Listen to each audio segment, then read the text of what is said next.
और लखनऊ से खबर है, जहां पर आपको बता दें कि लखनऊ में समाजवादी पार्टी में स्वामी प्रसाद मौर्य पर संग्राम छिड़ा हुआ है। स्वामी प्रसाद मौर्य के समर्थन में खुलकर आए बड़े नेता। आपको बता दें कि स्वामी प्रसाद मौर्य के समर्थन में राम गोविंद चौधरी ने कहा है, उन्होंने अखिलेश यादव को पत्र लिखा है और कहा कि स्वामी प्रसाद का इस्तीफा स्वीकार न करें। पिछड़े समाज के नेता हैं स्वामी प्रसाद मौर्य और उनको विशेष स्थान दें। और आपको बता दें कि उन्होंने कहा कि उनका पदाधिकारी बने रहना सपा के हित में है। आगे उन्होंने कहा कि स्वामी बीजेपी आरएसएस का मजबूती से प्रतिवाद कर रहे हैं। साथ ही उन्होंने लिखा कि इसलिए वह बीजेपी संघ के निशाने पर है।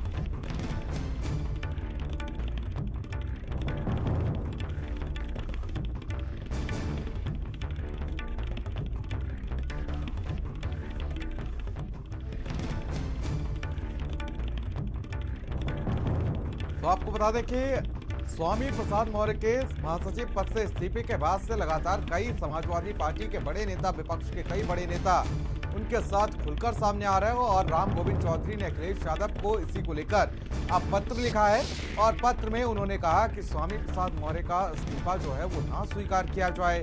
और उन्होंने कहा कि पिछड़े समाज में स्वामी प्रसाद का विशेष स्थान है। आगे उन्होंने लिखा कि उनका पदाधिकारी बने रहना सपा के हित में है। स्वामी बीजेपी आरएसएस का मजबूती से प्रतिवाद करते हैं और इसीलिए वो बीजेपी और आरएसएस के निशाने पर रहते हैं।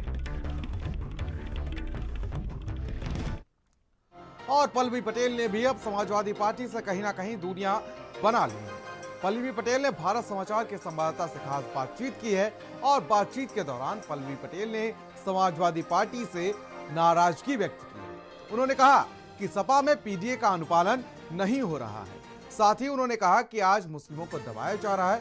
सपा जिस तरह सियासत कर रही है वो गलत है। 24 में की लोकसभा को लेकर के तैयारियां चल रही हैं। बीजेपी बड़ी तैयारी कर रही है, लेकिन विपक्ष के साथ में बड़ी दिक्कतें आ रही हैं।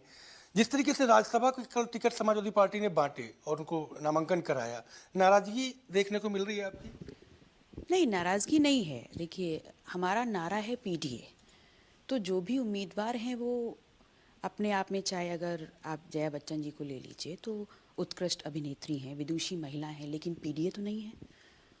और जो दूसरे उम्मीदवार हैं वो तो, जहाँ तक मेरी जानकारी है, अखिलेश जी के जब मुख्यमंत्री कार्यकाल में उन्होंने त्रिस्तरीय पिछड़ों का आरक्षण लागू नहीं होने दिया, तो वो तो पिछड़ों के दोषी हो गए।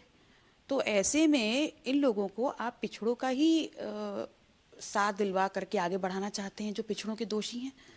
तो मेरा विरोध सिर्फ इसलिए है कि पीडीए का अगर नारा है और आपके पास 3 सीटें हैं तो आप पिछड़ों को दे दीजिए, दलित को दे दीजिए, मुसलमान को दे दीजिए। और मुसलमान से ज़्यादा इस वक्त कौन ऐसा समाज है जो आपके साथ 100% प्रतिबद्धता के साथ खड़ा हुआ है बीजेपी के खिलाफ? तो क्या उनको उनका हक और अधिकार नहीं मिलना चाहिए? तो क्योंकि अब तो टिकट बढ़ चुकी, नामांकन भी हो गया है, राज्यसभा जाना तय माना जा रहा है, तो आगे की रणनीति अब अपना दल कैमरावादी की नेता पल्लवी जी की क्या रहने वाली है? और गोरखपुर पहुंचे हुए हैं सीएम योगी आदित्यनाथ, सीधी तस्वीरें आपको दिखाते हैं।